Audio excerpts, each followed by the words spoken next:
Welcome back to another episode of Durango and Pod's RV house hacking adventure. I'm Craig, otherwise known as Durango. And I'm Talitha, also known as Pod. In this episode, we're going to talk about how house hacking makes living full-time in an RV easier. Welcome to our RV. This is our full-time residence that you're looking at. This, if you want to look at this model, it is a Grand Design Solitude 310 GK. Probably one of the most, in our opinion, livable floor plans out there. They have other RVs, by the way, that mimic this floor plan for people that have different towing needs and whatever. But we're very happy with Grand Design, and this is after, lots of RV experience. We really like this unit. House hacking is typically done with a duplex, basement unit, something in the attic, perhaps a redone garage. We've decided to house hack, after talking to a good friend of ours, we've mentioned him before, to house hack using our RV. And it's been an excellent way, if it works for you, to get involved in the house hacking movement, to start getting passive income to replace your working income. Because we had a one-bedroom house, so we didn't really have an extra room to rent or a room over the garage or anything else. So he came up with the idea of getting a bigger RV because we just had a little 23-foot RV. And so we said, hey, let's get a bigger RV and move into that. But I had a lot of worries.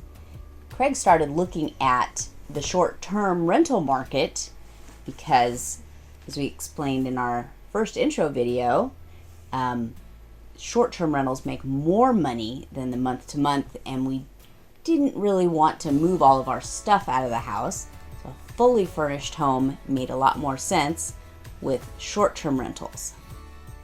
So another advantage to our market here in the Northwest, we're in the Seattle, Tacoma, Olympia area, right, is that we had no slowdown whatsoever in interest in our Air B&B VRBO unit at all. There's no slowdown whatsoever because the type of client wanting to rent our space were professionals, nurses, for the most part. I mean, we had people that were just visiting family, right?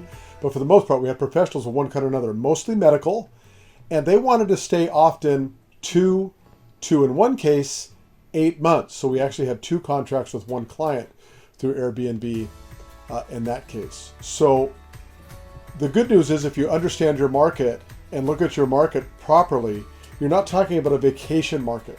So you don't have to worry about a COVID situation and that sort of, in fact, COVID may have even enhanced interest in a property under the circumstances. So kind of just know your market when you're looking to perhaps do this.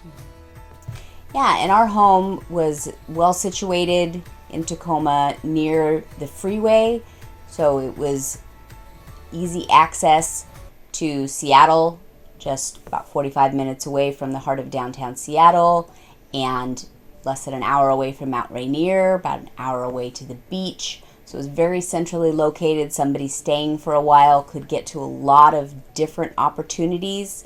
So if you have a property or a home that is near metropolitan center where there are other healthcare centers or near recreational opportunities like we were or are, you may have a similar rental situation. Yeah, when looking at our market, we have lots of hospitals all the way across the region, all the way to Everett, Washington, really. We also have giant military base called JBLM. We also have the legislature that are coming in at different times to lobby or participate in the political side of things at the Capitol. So we have a lot of interest in the area in that way for like a non-traditional vacation property, right? It doesn't really hit all the marks for a vacation property. In fact, the location for Tacoma is in a pretty much nondescript, established neighborhood. Our house was built in 1925 and later remodeled. It's all up to date. Point being is you don't have to have a fantastic lake view in order to start an Airbnb or VRBO kind of market or business.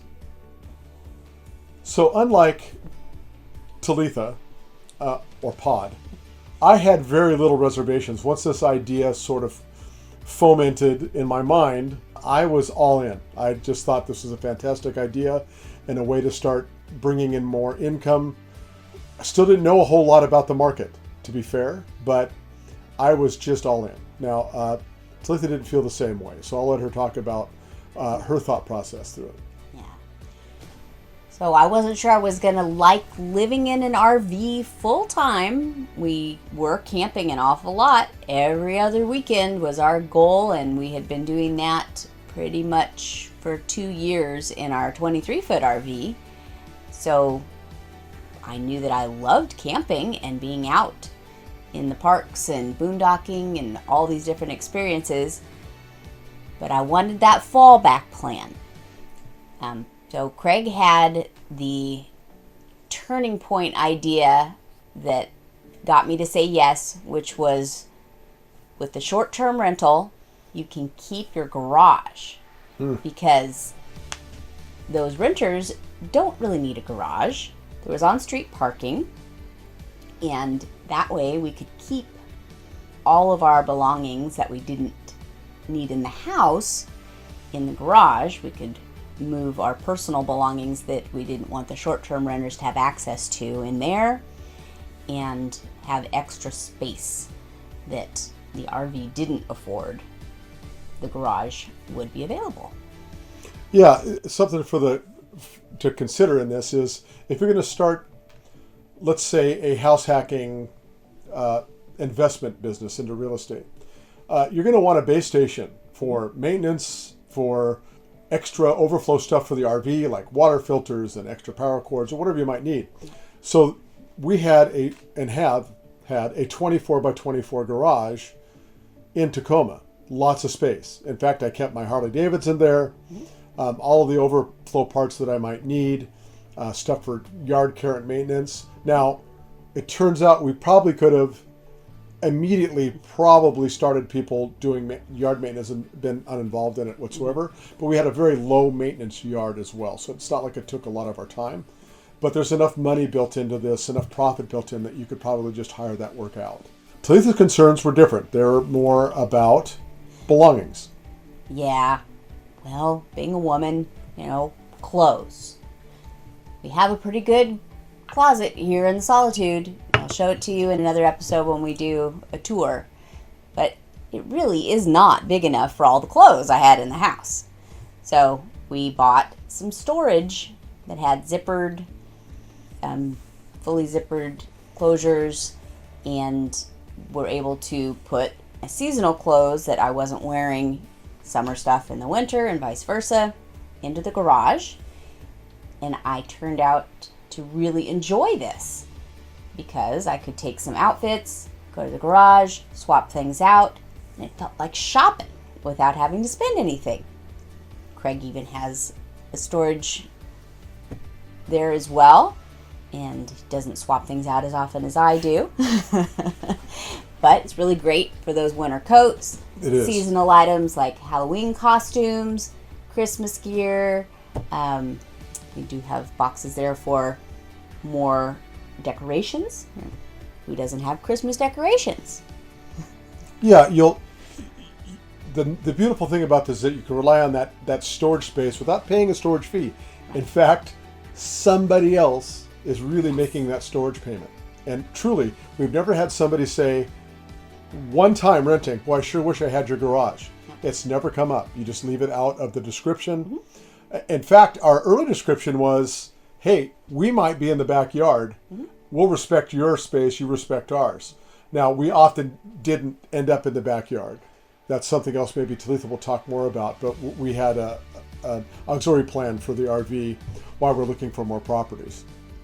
Yeah, we tried parking the RV in the backyard in Tacoma, but the space really wasn't big enough. Wasn't ideal. Yeah, it was big enough to park it, but not for living there. So we moved to a rental situation for the RV where we rented a place, $600 a month, all utilities included, not too bad. We were still money ahead, but not our ideal situation, we immediately started looking for another property, which is where we've moved to now. We'll be sharing more about those amazing plans in future episodes. So yeah, the goal here is ultimately to completely replace my income and start to replace Talitha's income. I've been in the workplace literally since I was 12 and a half years old. So I'm ready to not sell myself by the hour anymore, as our friend at Dion Talk would say. It's absolutely right. I'm ready to kind of take on life on my own terms and have a little more freedom to do the traveling that we want to do. The thing to maybe look at if you're thinking about full-time RV living, make sure the property that you're looking at purchasing can accommodate having your RV. right. It helps you have a place to be while you're prepping the house for Airbnb rental. And I will say this, you could do about anything on Airbnb, but you don't want to have just a run-of-the-mill property. You're going to want to have a little higher level furnishings and so on so that the property makes maximum dollar. And we're talking about over $1,000 of cash flow after our mortgage is paid. I mean, this is substantial money. Mm-hmm. So if you spent, let's say, $5,000 or $6,000 on furnishings, you're going to recoup that pretty quickly. And remember, somebody else is paying your mortgage while you're gone, or if you're gone all the time. Mm-hmm. And you're going to be making cash flow over the top of that to pay off your RV or whatever debts you might have. Right. Our mortgage in Tacoma was $1,000, and we were renting it out for about $2,000 a month to start, and realized we could bump that up, so we did. Then we got up to about $2,500 a month, so we were making 2 to 2.5 times the mortgage. So we slowly improved a lot of those furnishings. We had decent furnishings to start. Got a few comments on the bed. That was the first thing to get upgraded with our first cash flow after the first month. Yeah. And stuff like that. So with this additional cash flow, here's the magic in this formula. So this was income that we didn't need to rely on. So this was extra income coming into the property. So you do want to set aside extra money for repairs and so on for your property. They're going to come up. I had been through this house quite a bit, done a lot of repairs before we went into rental mode. So I think our overall repair bill there was something like $47 over a 2-year period. So not a huge amount of upkeep in that way.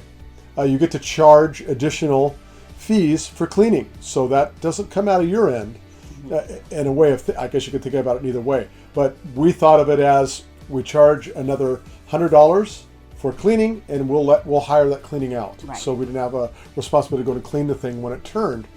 But with the type of renters we had, we're not talking about turning this property every other day like a hotel room. It was turning in every 2 months or 4 months or 6 months, that kind of turnover. So kind of keep that in mind, that there's strategies here. A reason we only started at about $1,000 of cash flow, and remember there's percentages you're going to be backing out. Maybe we can, if you have questions about that, we can break those numbers down more closely. But you want to start under your competition and just have a really nice, clean place. And what will happen is your reviews go up on Airbnb, and then you can start to bring your cost per night up to the market. So we started about 10 or 15% below competition. Long-term stays get a discount. So sometimes we were happy when people only stayed for 4 days because you got the maximum amount of payoff for that. Mm-hmm. And they're still paying for cleaning. So that wasn't really coming out of our end. Yeah.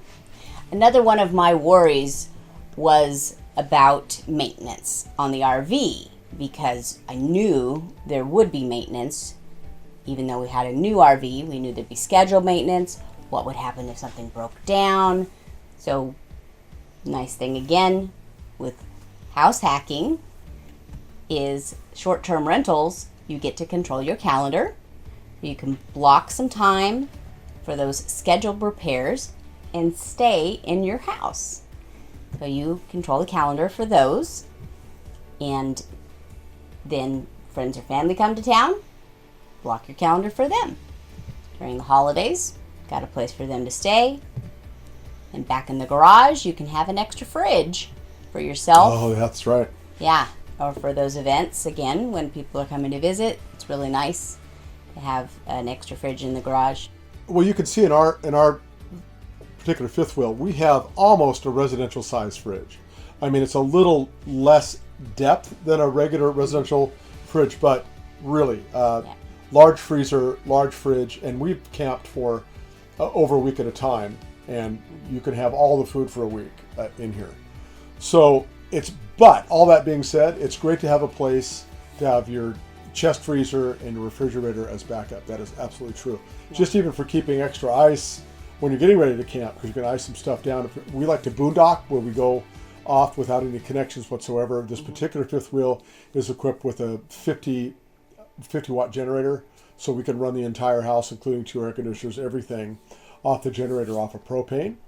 And by the way, if you're going to get an RV, it's an expense, but if you're going to house hack and have somebody else make your RV payment, I'm telling you, get a generator or get some system where you are at least backed up by solar or other processes, so you can not have to stay in a campground. Nothing wrong with that, but some of our most enjoyable camping has been just by ourselves out in the middle of nowhere.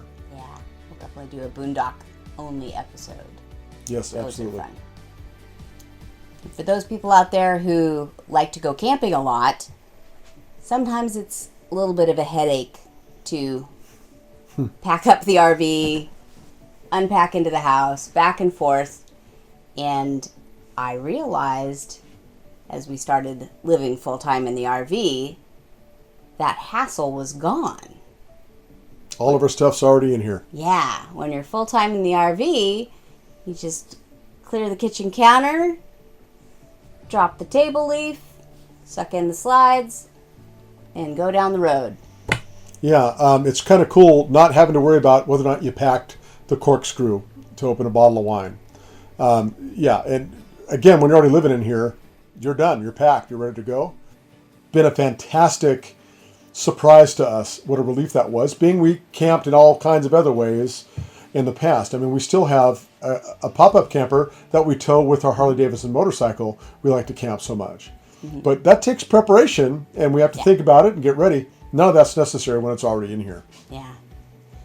So the short-term rental has really made the transition to the full-time RV life easier. They go hand in hand really well, working towards our financial independence goal. I'll kind of leave you with this. We've talked to friends and people I've met and talked about our financial independence goals. And I often hear lots of reasons why people cannot do something. Yeah. So if the RV thing isn't your cup of tea, and it isn't for everybody, you may have a family that it just wouldn't be suited to it, right? Don't get in your own way. Instead of buying a single family home, buy a duplex or something like that. I mean, there's other ways to do this kind of investment. This happens to be the method that works for us, but the model would work in other circumstances totally. Or if you've got a house and an RV that's both in your budget, you could do the house hacking on micro scale. You know, if you have a 2-week camping trip planned in the summer, you could just rent out your house for 2 weeks. And that could pay for a really nice trip. Yeah, absolutely. So it doesn't have to be full-time RV living like we do. Give it a try. You might want to go full-time. Yeah. One of the things we've also, we have a critical eye now on properties that we look for. Yeah. And for instance, we're thinking about now going into a vacation property. That's after our current investments are all finished here. Well, we want to make sure there's a place to put an RV next to the house that we're going to put on Air B&B. So now you've opened up a vacation property, a vacation destination where you can go at will, even if the place is occupied. You just put it in the notes. Hey, if we're visiting, we'll respect your privacy, you respect ours. And in some cases, you can have full connections adjacent to the house so that your RV is truly like being in a campsite. So just kind of keep that in mind in your thinking. I mean, sort of open up your imagination to the possibilities that living full-time in an RV opens up. With that, thank you for watching. Don't forget to subscribe, hit that like button, notifications, so that you catch our next episode coming soon. And if you don't like this content, hit the thumbs down, but hit it twice. Check it out. Been good talking to you. We'll see you at the next episode. House hopping is hippity hoppity, dippity dappity doo. Hippity hoppity, Easter's on its way.